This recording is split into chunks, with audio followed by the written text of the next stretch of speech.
Before you can create a healthy relationship with others, you first have to create a healthy relationship with yourself. Welcome to Let's Talk About It with your host, Dr. Janie Lacey. Janie is a nationally respected psychotherapist, and on this show, she and her featured guests will help you discover and break patterns in your life that can contribute to self-sabotage and unhealthy relationships. Now, here is Dr. Janie Lacey.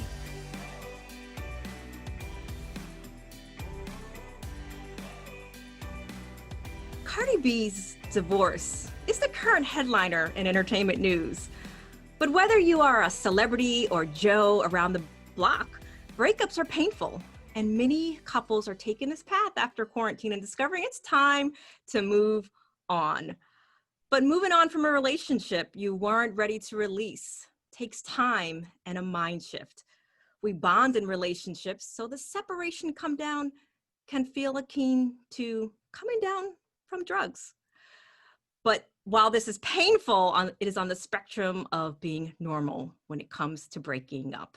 Your feelings of despair and hopelessness are in fact just temporary. They're not going to always be there. And they are normal, part of grieving over a relationship. In fact, only by grappling with the feeling that the relationship is over can you cleanse your deepest wounds from the past and present losses and build anew. So today, our relationship expert, Molly Elisoff, is a licensed couple psychotherapist, helping high-powered, I was practicing her name before we were saying it, she helps high-powered professionals across the nation have the same success and love as they have in their career. Molly elevates relationships and marriages for government leaders, Fortune 500, C-suite executives, celebrities, media personalities, and many others so they can stay focused on their life mission while loving relationships at home so they can truly have it all. With a robust client portfolio and extensive years of experience, Molly has grasped how to keep a relationship healthy and alive. As the CEO of her own relationship counseling center and a group practice located in Midtown Manhattan, Molly works with the most driven and ambitious couples in New York. She does online creating courses. She's the host of the Next Level Relationship podcast that you can find on iTunes and Spotify. She's a well-known keynote speaker. Her expert advice has been featured in national publications, including Forbes, Forbes Women, Thrive Global, just to name a few. You have the best who's going to help us today thrive from moving on after a breakup. Welcome to the show, Molly. Thanks so much for having me. I'm so excited to be here, Janie. We are so excited to have you too. And thank you for the grace on pronouncing your last name. You did great. You did great. But we want to just jump right in, Molly, because as we see on the news, everyone's talking about Cardi B and the entertainment news and being very judgmental, and we're hearing all this different commentary. But the truth is, as psychotherapists, we're seeing lots of breakups coming out of the quarantine during coronavirus time. So I believe a lot of people can benefit from their own healing so that they can thrive after a breakup, because after all, it is very painful. So let's jump in and can you help us understand, what happens when a person just can't seem to get that person out of their heads or their hearts when trying to break up? We'll hear oftentimes, I just can't stop thinking about him or her. And, the farther they get apart, then I always call it amnesia, Molly, that they forget the reason why they broke up. So how can you help us understand?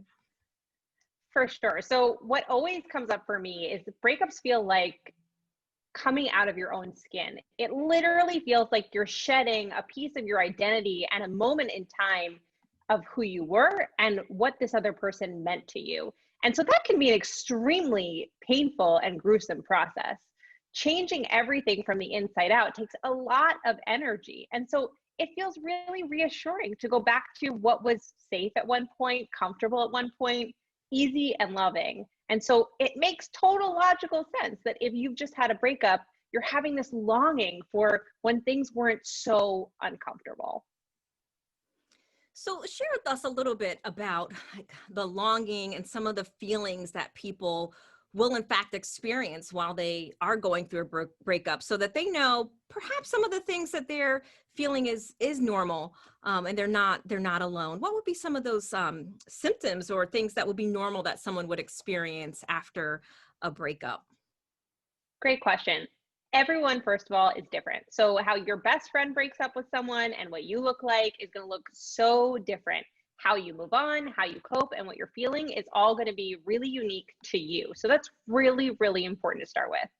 Number two, in terms of feelings you can anticipate, you can feel longing and missing and sadness and anxiety about what's going to happen next, or will there be a rebonding? There might be some hope or hopelessness.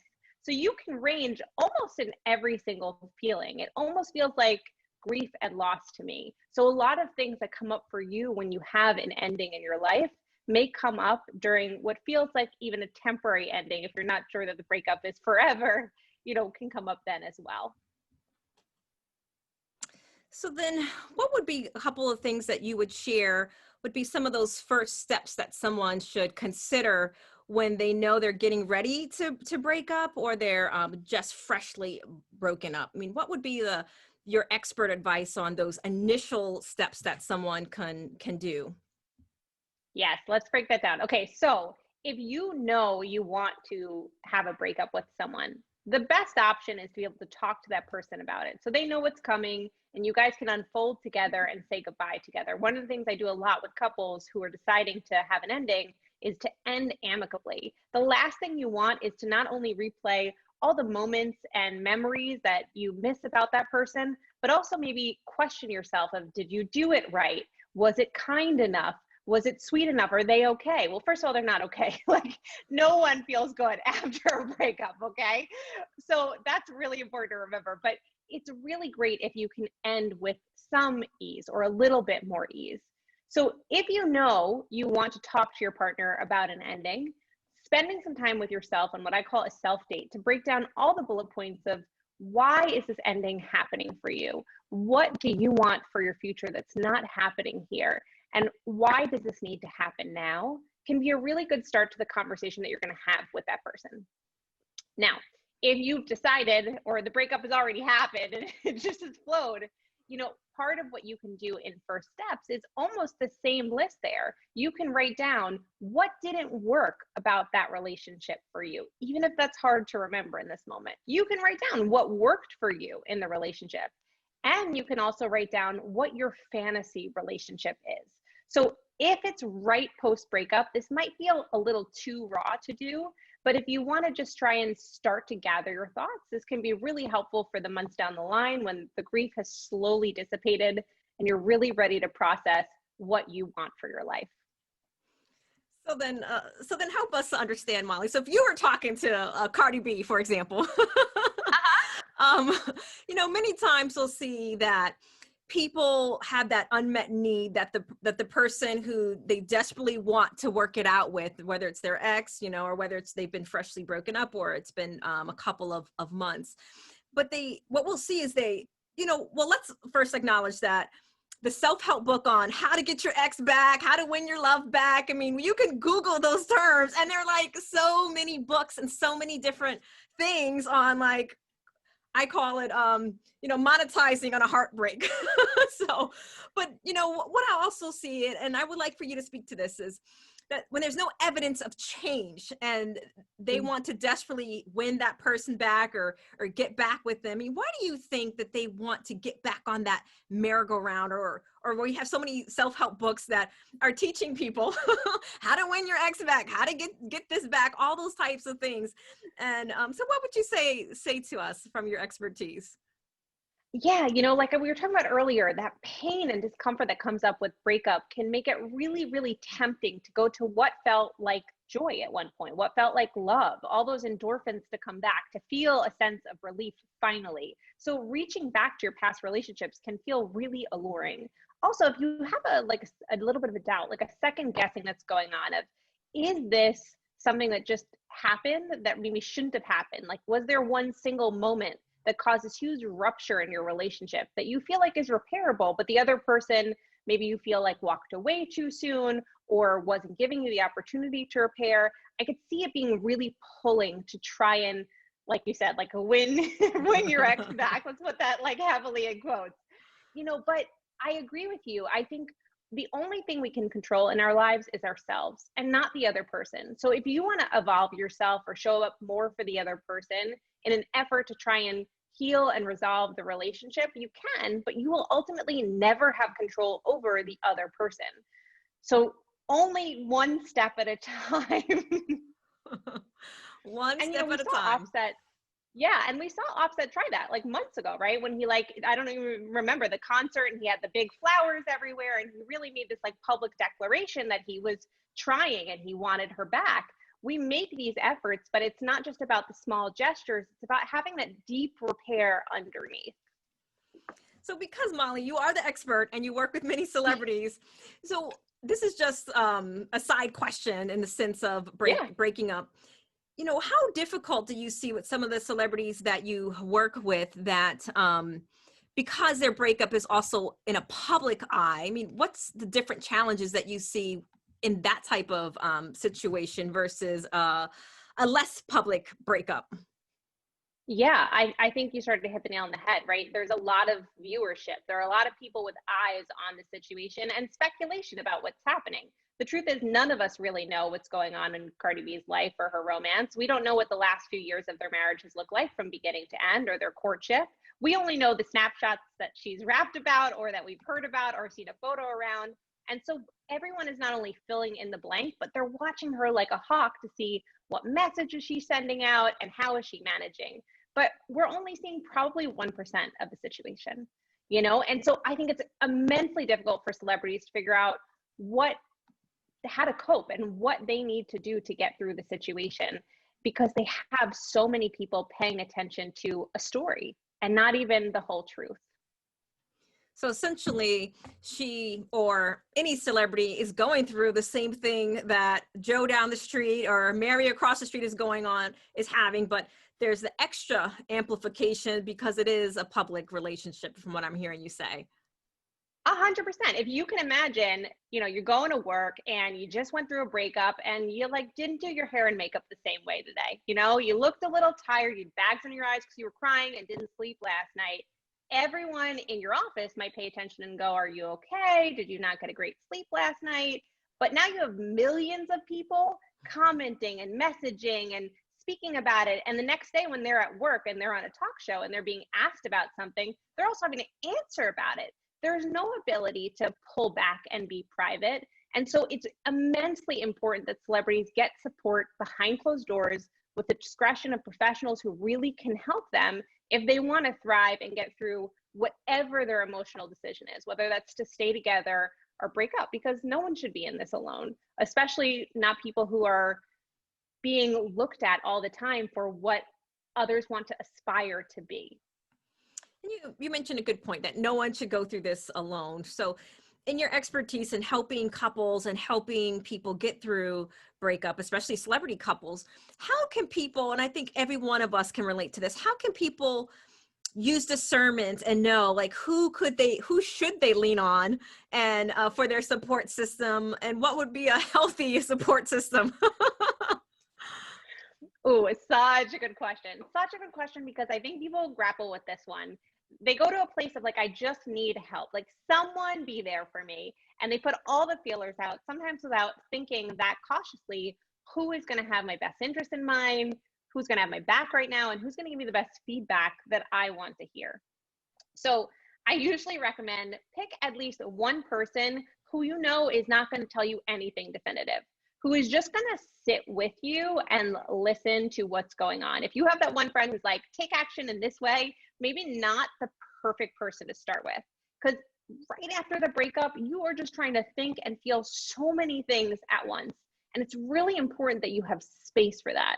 Now, when you get in indecision mode, maybe that's the friend to call, And outside of really close friends or family support who allow space and holding for your emotions, talking to a professional that you trust and feel safe with, whether that's a couples therapist, a relationship coach or expert, a spiritual counselor, whoever you rely on, it's really important that that they're going to have discretion, that they're going to listen and that they're going to want you to have what you want out of this life.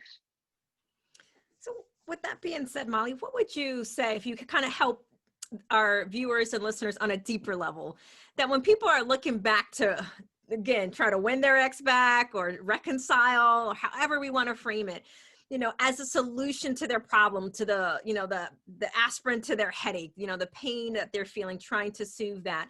We'll often hear in psychology that the solution is really from an unconscious subset, that they're really trying to seek other things. What can you share and break down for people so they understand what that means? That it's not really your extra trying to get back, so to speak. Yeah, I think this is a really good point. I think when people are going through a breakup, they're often trying to fill that void that's happening in their own heart and soul and energy. And I think it's really essential post breakup to be able to figure out how to fill that void in a way that's healthy and promotes your growth and development. Now, I'm not trying to say that to say just put the accelerator on walking away, but it's really important that you get to thrive and have the most out of this life. So taking the time and the space to reflect on what do you need to feel full is the huge game changer that can go from getting stuck in a breakup for a long time emotionally to having more out of this life. So then at the end of a breakup, right? Because a lot of times, and we'll get to this soon, but at the end of the breakup, what sometimes we'll see is that healthy, that unhealthy. Could you speak to a little bit of how, when there's someone is breaking up in a relationship, or they've broken up, what would be some of the signs that their relationship wasn't really healthy to begin with? Yes. Okay. So listen, no judgment, right? This is number one. No judgment from me for sure, because I don't know your story, but also no judgment from yourself is what's really important here. It's really essential that you are able to tap into listening to all the things you'd write down about what was healthy and unhealthy, and trying to find a way in which you're not coming at it with judgment or pointing a finger at yourself. So I have 4 columns that I always talk about when someone's single and starting to think about who their ideal person is. And I think this is something you can do even post breakup in reflection of your relationship. Okay, so column 1 is the checklist. Like, are you getting what you ideally want on paper from this person? And you can kind of run through it, yes or no. Column 2, is there chemistry? Like, are we having that together? Is that existing? Yes or no. Column 3 is, does this person's morals and values and characteristics match what I want for my ideal partner, the person I want to be with 10 to 25 years in the future? And I know that can sound extreme for some of you, but stay with me. Okay. Now, the last column I think is the most important. Are you on the same page about commitment? Are you at the same level of readiness and wanting? So in the postmortem, when you're reflecting on your relationship, being able to think about columns 1 through 4 can be really helpful in you trying to figure out, where did we get stuck? Forget unhealthy and healthy for a second, just where were we stuck? And then later you can use that as information of, what more do I need from the person that I'm going to be seeing in the future? So then the importance that you would share with our listeners as to the reason why it's important for them to understand, where have they gotten stuck at in their healing process, so that they understand. Because what I'll hear sometimes, Molly, is that people don't want to look back. So once they kind of get that clean break, we're broken up, I just want to move forward. I don't want to reflect. I don't want to think about it. What can you say to us as, for one, why do some people react that way? And then 2, really the importance of understanding why they got stuck, especially towards their future. Yeah, so let's go a little deeper for a second. When we think about loss, everyone copes with it really differently. So maybe you've been, at a funeral and someone in your family has just been quiet, then said something nice, and then walked away. And that was the last time you heard them talk about their grief and their sadness. Some people cut off and need to take space from their emotions, or they just avoid their emotions as a defense mechanism.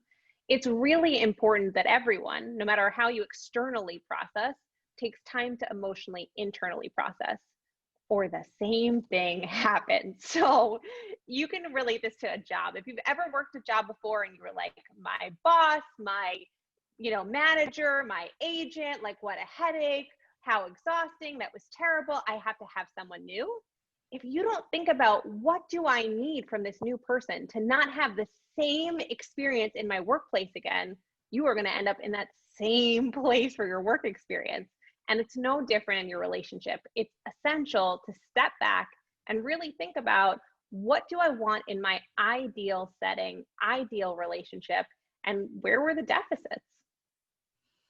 So pretty much what I hear you say is, and which I would like for you to help us help explain it from your expertise, is that when someone is healing from a breakup, I always use the analogy, and it's shocks some people, but to me, it explains it. It's like the dog returns to its vomit. Like, I've been a dog owner for a long time, and I remember it used to shock me when I used to see my dog like would throw up, Molly, and then be trying to eat that throw up. So essentially, it is said that people are really trying to heal from someone in their past, and that person emotionally can remind them of someone. So before you kind of help us break that down, I want to make sure that our viewers and our listeners get this point. The reason why they need to review why they got stuck is so they don't get stuck again. We kind of just break it down. We don't want you to get stuck again. So it's important to look back to understand, where did I go wrong? What's my blind spots, so that I could truly find the love that I deserve, and I'm not the dog that keeps returning to its vomit. Absolutely. And this is, if you've ever had a friend who's been like, why do I end up in the same relationship over and over again? This is the simple answer. If we don't take time to understand our patterns, we're going to unconsciously do the same thing over and over and over again in every scenario of our life, from what we think is like what we're worthy of in terms of like lifestyle and achievement, to how we deal with money, to our workplace, to our relationships. The more deeply we understand ourselves and the blocks that exist, the easier it is to transform to I think about it as like the next level of our living. I like that. The next level of our living. So to truly elevate in life, as well as our relationships, you got to be able to take the look of the lay of the land. Just like, when I spent a month in Italy, we're looking at these books of these buildings, but really you're looking at ruins, but you had to look back at these buildings to understand what was there. So Yes. pretty much we got to do the same thing with our relationships. Yes. I mean, this is why I'm called my podcast Next Level Relationships, because I want everyone to have it all, right? We all talk about having this fantasy of wanting it all, but we can only set ourselves up for that when we map our life for that, which means cutting out the things that held us back. Now, at the same time, I've worked with plenty of people going through a breakup who feel devastated looking at what was wrong in the relationship, and really just want to, like you were talking about a little earlier, glorify the connection that existed. Now, I understand the why behind it. And if you're there, I want to say, like, that's okay. It's important for you to stay in the missing and the longing as much as you need, as long as it doesn't get confused for the totality of the relationship. Meaning, you don't want to mistake the fantasy, the picture book moment as what equated through the whole relationship. Instead, it was a snapshot. It's just like in a movie. You don't just see the climax and that's the perfect kiss is the whole movie. You see the struggles and the tribulation. And so you have to think about your relationship in total when you reflect on, was this really a good fit for me? So essentially, the longer that someone has been out of the relationship, it could be easier to fantasize about just the good parts of the relationship. And that's part of the dog that wants to return to its vomit, because they're looking at that vomit as it was the gourmet meal, but they forget that it's vomit. Is that what you're telling us? Yeah. Yes. And okay. I think the other thing that often happens is people in our lives want more for us, like people that love us, right? Your family, your best friends, they want you to move on so you're not sad. Or maybe because you were unhappy in the relationship. They're not trying to cheer you on to just move on. They want you to have a better, more fulfilling life. So it can be really, really tempting to go, I'm going to go to your example, go back to the vomit, right? Because everyone else feels like they're on a different team. When you were in that relationship with a person, it was you and that person. You guys were a solid unit. It was you guys against the world. And so everyone else had an opinion and an influence in your life, but really at the crux, that was your best friend. And so when everyone else around you post breakup is telling you, leave that best friend behind, it can feel like a lack of alliance with someone who you were so linked up and connected with. So part of, I think, the temptation to go back to the vomit is also to really like feel that partnership, that bond, when it feels like everyone else is going against something that was so meaningful to you for so long. So if someone is listening or watching, in your expert opinion, how can they not get what I will call relationship amnesia, that they forget about all those parts and then they go to that fantasy and think about all that stuff? I mean, what would be some practical ways for them to keep at the forefront, not to get in the toxic parts of the relationship and get into bitterness and anger, but to stay grounded and conscious as to the totality of that relationship, so they don't want to act on. I always say it's okay to miss someone. It doesn't necessarily mean that to not forget that they're still not good for you. It's okay to miss them, but to miss them and then to act on that, sometimes I can see people in that fantasy bubble. So what would be some expert advice that you can give someone that may be in a breakup and they keep thinking that I want to reach back out to them or want to reconnect, and they get the amnesia as to why they broke up? Okay, so it's really important to remember there are two major repercussions if you choose to reach out. Number one, you've stunted yourself from doing some of the self-discovery that we've been talking about. You're allowing the distraction of getting that temporary fix to keep you away from understanding more deeply what you need more of. Even if you get back together with that same person, something wasn't working. There was a rift in the dynamic. So you still need to invest in understanding what was missing for you. So whether there's a repair there or it's the next person, you have that information. And if you go to longing and you just reach out to the person, that major repercussion is you're getting a block to understanding more deeply what fulfillment you're really looking for. So that's number one. Number two, and this is really important and sometimes hard to hold on to, it can be detrimental to the other person. And it can cause almost more animosity between the two of you if there's not a ton of intentionality and caution around it. Now, I'm not saying never meet up with the ex, don't have the post-mortem. If you're trying to reconcile, never see them. I mean, that wouldn't make any sense at all. Everyone needs a different way that they grieve and work through either repair or the ending. So it's really important that you think consciously. Reaching out for that temporary fix is not just going to make you feel better, but could also make the other person feel really shitty. And so it's really, really essential that you think not just about you, but the other person. And then if you do have hopes of getting back together, how hurting them in that moment might negatively impact the trajectory of you having a future together. So then it may be helpful that if they get that impulse to want to reach out because they're thinking about that trip to Italy or that trip across the street to the grocery store, I don't know, but they're thinking about the memories and they're longing for that person. It sounds like it actually also may be helpful to not respond or give themselves some time to work out of that impulse so that they get out of the feelings, and then they can think logically, to your point, in the sense of not only hurting that other person, but not hindering their own healing. Yes. And I would say in terms of practical things you can do, I would recommend having a journal for all the feelings. Write down all the positive that comes up for you. If you're not a writer, voice memo it, get it out of your system. Don't hold on to it. Really make sure that there's space for it. And try not to take any other action outside of just feeling all the feelings.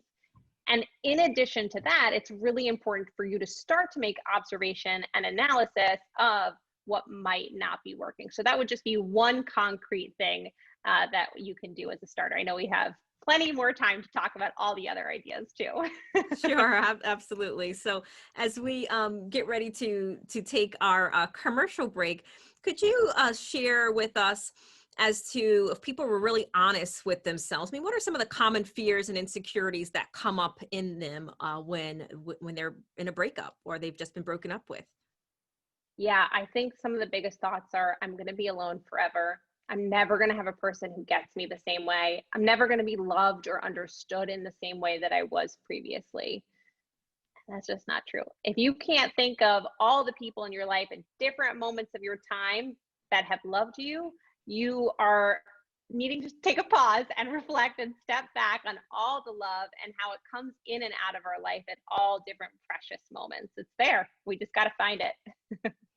So essentially, some of their woundedness and some of the things that they may not have been healed from in the past, or may be in the underneath what I call the veil of consciousness, can come up as far as not being good enough, or maybe I was too much. So, when we come back, we want to dive a little bit more into those wounds and the opportunities that people can have for healing. So today we are with our relationship expert and our celebrity couples therapist, Molly. So we'll be right back after this break. Are you often attracted to unavailable partners? Feel like you can't stay but can't leave a toxic relationship? Obsessed with thinking about a current or former lover? Feel resentful that you're always taking care of the other person? The Woman Redeemed Therapy Program is for women who want to break free from toxic relationship patterns so they can find the love they truly deserve. This program is a safe, nurturing environment essential for building self-worth and acquiring the tools to work through challenges and create your best self. We invite you to begin the journey today to start building the new you. Call 407-622-1770 or visit lifecounseling.solutions.com. That's lifecounseling.solutions.com.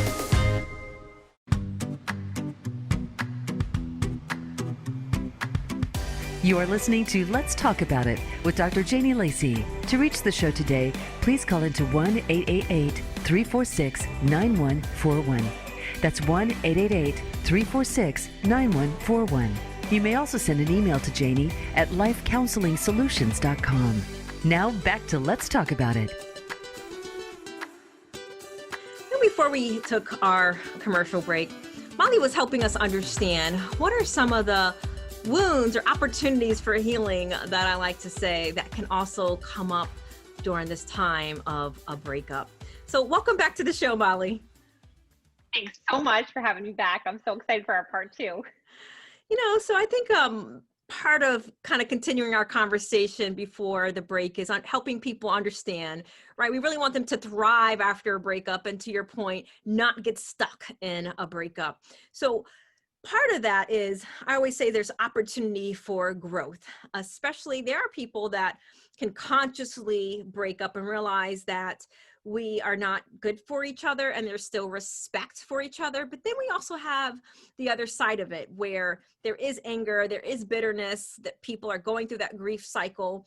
And that's usually where we'll see some of the opportunities for healing of things that were there probably even before the relationship, for could be abandonment, trauma, those types of things. So can you speak to us a little bit about the opportunities for healing in a totality sense, and not just from the breakup, that can help them not only deal with it because of the triggering of the breakup, but to can truly help them thrive in their future? Yeah, so we're going to get nice and deep on this one, which I always love to do. So when you start to realize what comes up for you, what sadness, anger, intensity comes up for you in a breakup, you can start to think about, when did those patterns exist for you in other moments of your life? Really trying to dive deep into understanding, why does this hurt so much? Of course, this hurts a lot because you love that person and this is painful. But why does this specific piece of the breakup really start to hurt? So I like to think about it as like, it feels like a wave is just kind of coming over you in those first few weeks. And as the wave kind of lightens and the pain dissipates a little, I'm not saying a lot, and this might be over a month span, you get to start to think about the same themes that come up for you, right? You start hearing the same ideas. Well, why did we always fight about that? Well, why did I never get this from that person? Was I not enough to that person, right? These ideas, these thoughts, these cognitions that come up for us can start to feel like they're on repeat. The more deeply we understand that, the more we're able to start to think, well, what did that theme and cognition come up for me historically? And what about that is so painful? So really diving deep into that not only gives you a better sense of knowing yourself, but also a better sense of knowing where the walls, those barriers of repetition that could come up in next relationships could happen, and how to avoid those barriers by having a whole new roadmap by the time you've kind of identified these things and then process them. So basically, part of what I'm hearing you say is it's going to take some not only self-awareness, but some deep self-reflection, which can cause some pain. Yeah, absolutely. I think pain is an inevitable piece of this. And if you think you're going to escape it, Sorry. I got news for you. It's coming. You know, even if you dive into another relationship that gives you the endorphins and gives you the excitement and gives you the zest, even if there's the lust and the excitement of what could happen for your future, inevitably that pain reappears. And so it's really helpful, even if you're someone who likes to dive right into the next relationship, that you make space for understanding, well, what didn't sit right in that last relationship? How did it make me feel? And even if you're in a new relationship already, communicating with that new partner, hey, I'm still processing something. And it might feel really odd, but one night I might cry and I might miss what I had with someone else, or I might miss how I felt as myself when I was with someone else. So I'm still trying to understand me. And that's that whole concept that we say kind of take space for yourself before you go into the next relationship. But if that's too hard for you, anticipate that sadness is coming. And it's especially what I sometimes will see if a in particular a woman, or it could be a woman or a man, that they were in a emotionally abusive relationship, or somebody ran game on them, you know, the words on the street, and they have to recover not only just from a breakup, but to realize that this person wasn't who I thought they were, or they weren't as serious as I thought they were.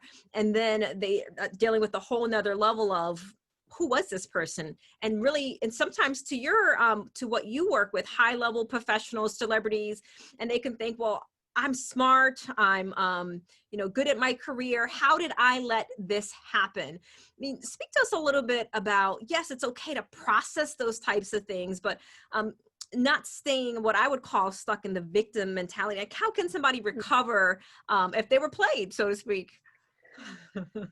I love this question. There are so many answers that I have.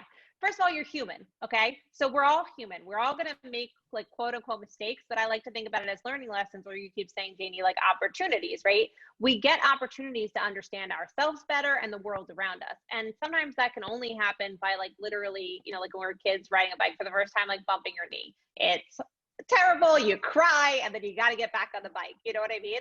And so it's really essential to remember that you're just like everyone else trying to figure out yourself and the world and people around you. So that's at the crux, whether you're a celebrity or not a celebrity, to hold on to. So it can happen to even the best of us. Absolutely. Absolutely. And having patience for that is really important. And I think one of the classic things that happen here is sometimes when we feel played or disserviced, we go back to try and understand, and we use that relationship dynamic to try and get the answers. We try and retrieve them from the person who has hurt us or maybe even harmed us. And while that might be really tempting, my guess is the person who maybe decided to do something vindictive or not healthy in the relationship dynamic, or concerning and considerate of you, is either not going to be concerned and considerate of you in the breakup period, or may not have the awareness and answers, right? Sometimes people enact things from their own childhood that they don't even understand, they're just doing. So if you look for insight from them, they may not have it. So it's really important that all this work really happens understanding yourself first, and then you can try and explore and understand who this other person was and where their deficits are maybe coming from.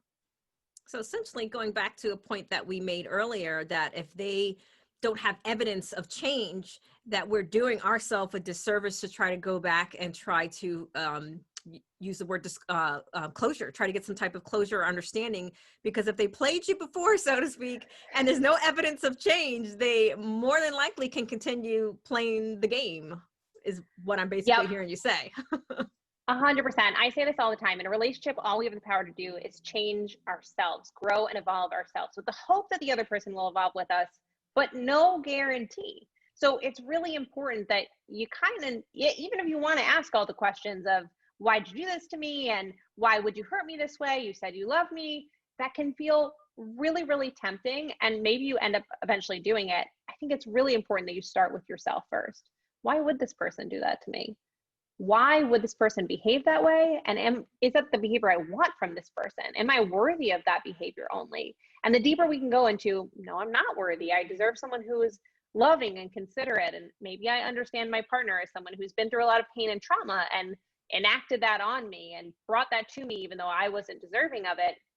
Even if you want to have that empathy, it's really important to go back to, do I want that feeling in my relationship? And even if you reconnect with this person, it's really important to know that, no, I don't want that. I want to be treated like a queen or total care, however you think about it, or a total king, whoever you are out there, and that you expect only that from either a new partner or the person who has hurt you in the past. So then, Molly, how can someone begin to meet their own internal needs? We always hear self-love, love yourself first, but how can they do that in other healthy ways without having to rely on that person, or, to your point, go back and try to get that closure? In other words, like, how can they take their power back? I love this question, and I'm going to give a personal anecdote, and I don't do that often. Okay. So I had a relationship breakup that was so hard for me. It really literally felt like my skin was crawling off. It was immensely challenging. And one of the things that people kept saying to me over and over again in the breakup period was, just go do something fun for yourself. Just love yourself. And I felt so minimized. I really felt like people didn't get it. This person was my person. I don't have my person, my best friend, the person who got me and understood me inside and out. How could they be so trite, right? And so what I realized in retrospect later was what they were trying to communicate is that we only have so much time on this planet. And I have a choice as a person to have fullness of my life or have lack. And when I get stuck in not getting what I deserve from this life, I'm going to get stuck in feeling all the lack. At the same time, we want to make space for feeling all of our emotions. So it's a really important balance that only we are able to hold on to and manage how we cope with the loss and the missing and the moving forward all at once.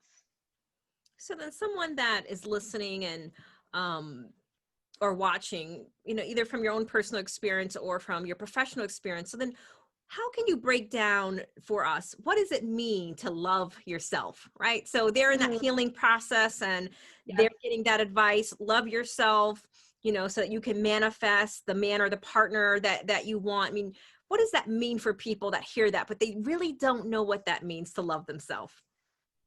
Yeah. So where I was going initially, and then I thank you for bringing me back, is that we want to find a sense of fulfillment. And what that means to you is going to look really different than to someone else. And you can look at all the self-love and you can Google that and you can see, massages and healthy eating, and all of that is really important.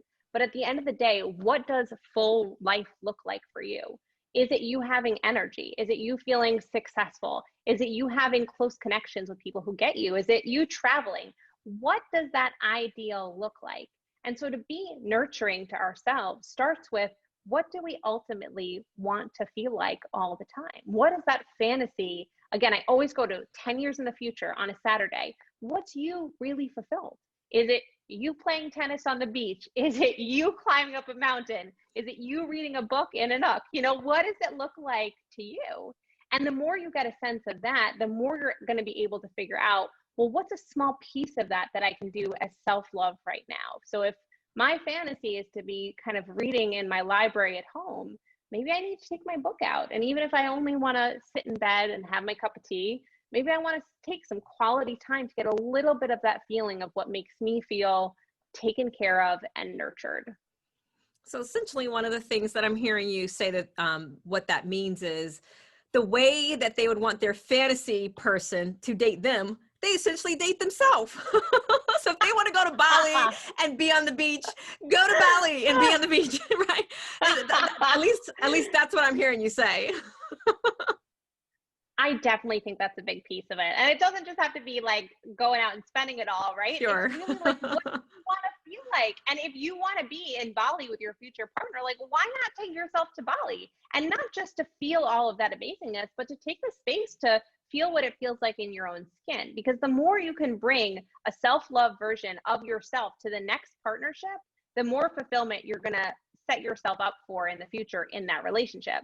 Because if you're full and the other person's full, you end up just being each other's brownie points. And that to me is the ultimate goal of relationship. It's the sugar on top. It's not your being.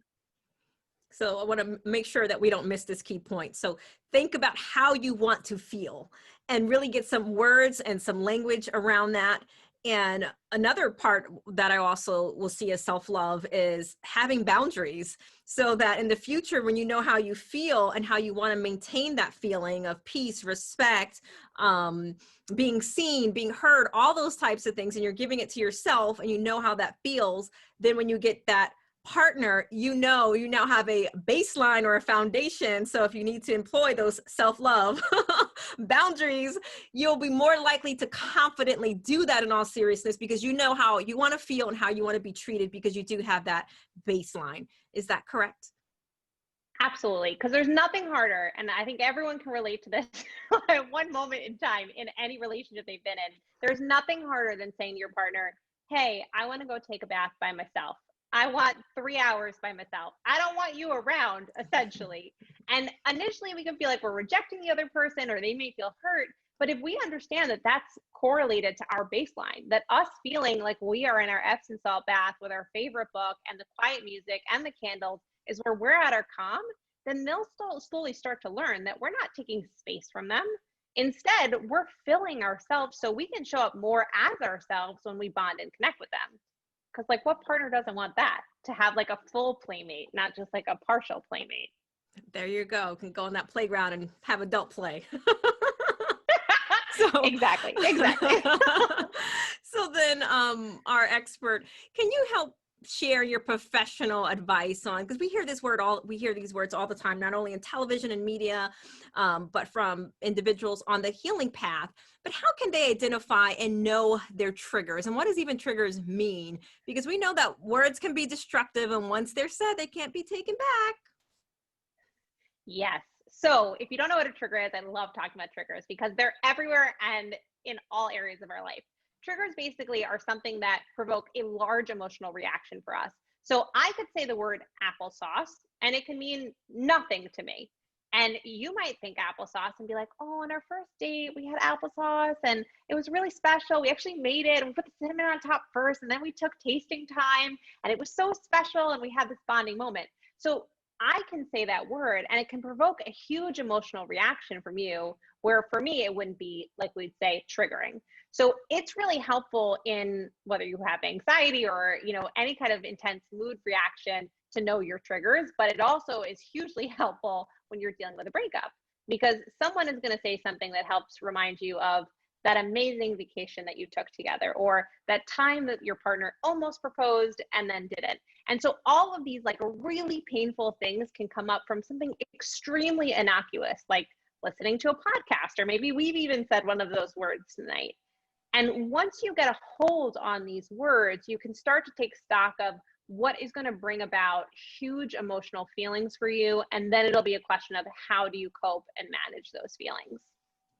So then help us cope and manage with those feelings. So when someone feels triggered or anxious, what are some things that he or she can do instead of reaching out to that ex and cursing them out, or maybe trying to win them back, whatever that may be? What can they do instead that will be healthy and part of their recovery journey?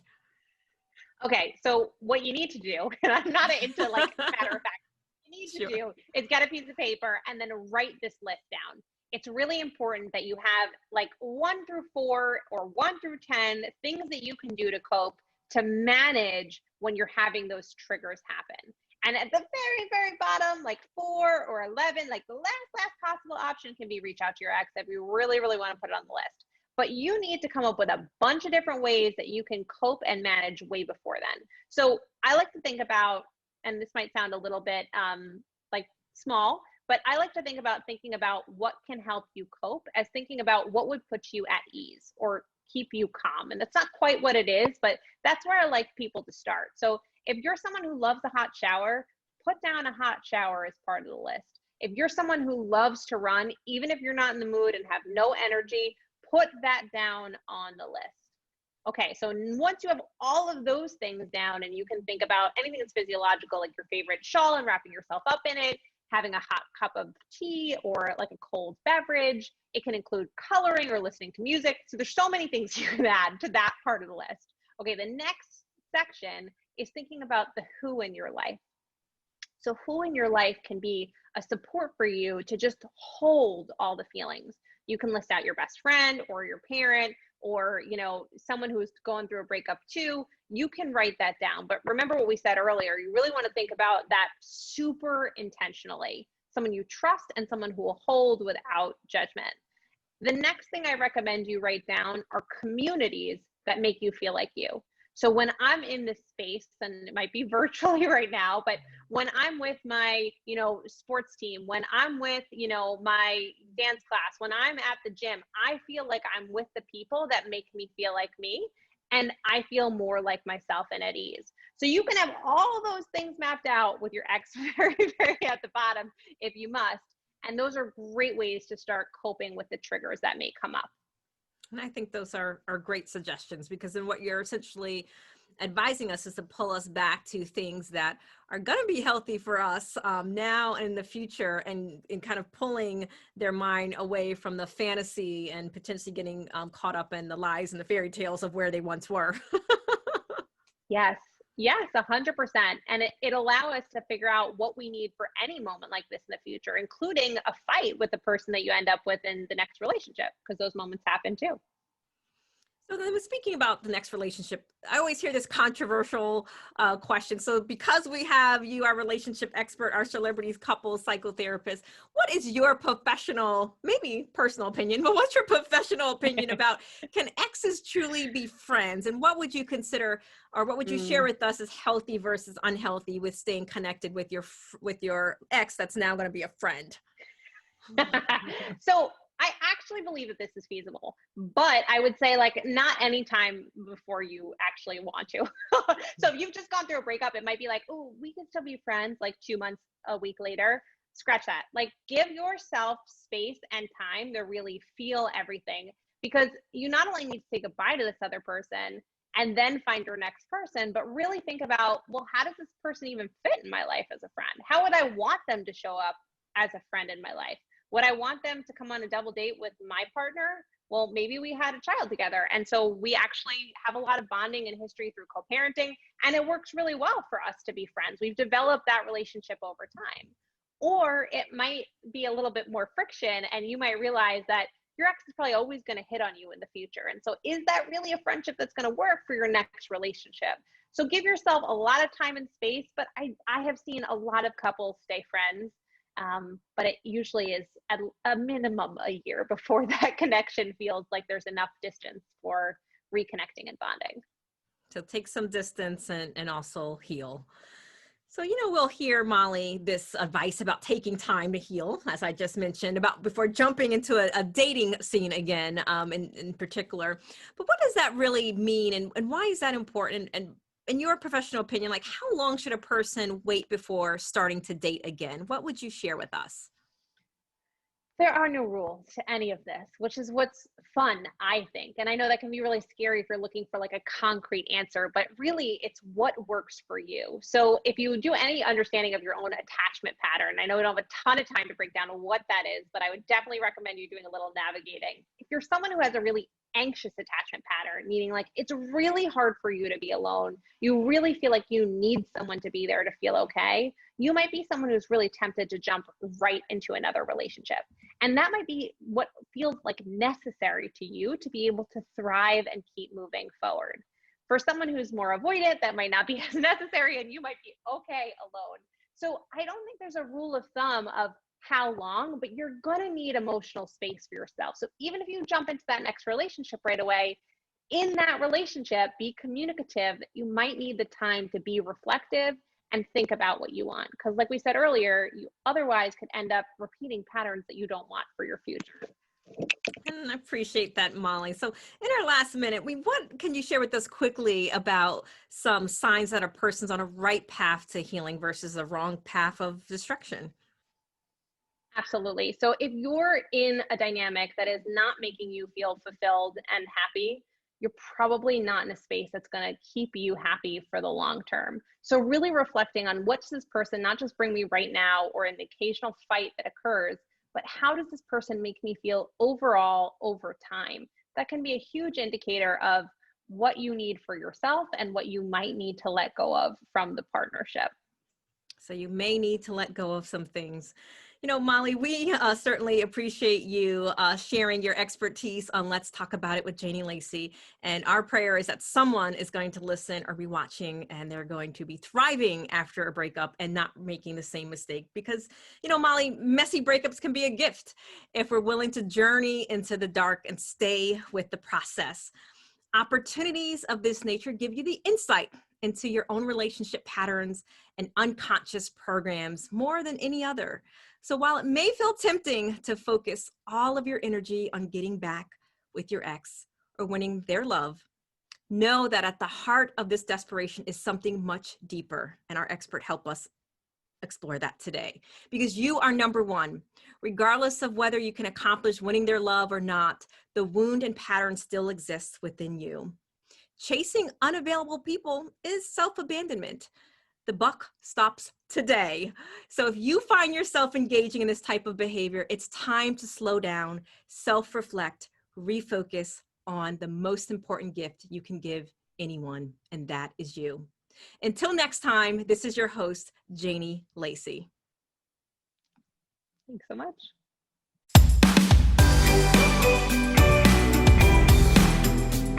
Thank you for tuning in. Let's Talk About It can be heard live every Wednesday at 5 p.m. Pacific Time and 8 p.m. Eastern Time on the Voice America Empowerment Channel. Please join your host, Dr. Janie Lacy, for another edition of the show next week.